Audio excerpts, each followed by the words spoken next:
تیک تاک بفرما تیک تاک. بله. السلام علیکم و رحمت الله و برکاته. اگر سوز انشالله امیدوارم. سلامت من باشید. از گلومم، یعنی ای بدخشان. خیلی خوب. یک چند تا سخن دارم. میخوام مقصد که میخوام که روز دل ما بگویم همینجا. بله بگو. همین مردمی برای مردم بدخشان. خوب خیلی خوب. مردم بدخشان کسی که اینجا هستن انشالله دیگر سرتون خم نکنید. پیش همین خیلی نمبر دو.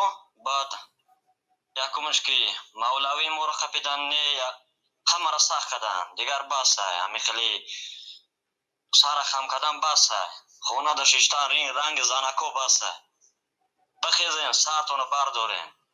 این بیناموسی ما جوانون. بله. جوانون میشینن در اینترنت اگر خواروی مادروی ما را میگیرن. اوجه گرفته سن پگانه امروز اوجه بر وقت بی نگرفته بودن شو. بله. یا هم خیلی رحمون فی لعنت کرده الله وظیفه شه. رحمون فقط همین ملا میکشه و ملا ترما میکنه. مولوی عبدالبیگ از گلومی. نه بله. برنامه کردیم نشرش کردیم شنویدگی نیستیم. برنامه کردیم نشرش کردیم.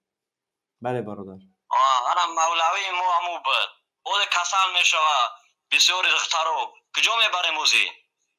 همه مولای همی نصایحشم بگم بردن سخت کردن.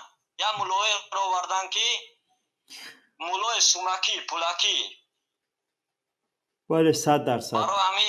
زنده باشه برادرای از گلوم انشاءالله که بیدار باشه. بله. دویمو سربلند باشید. سلامت باشید.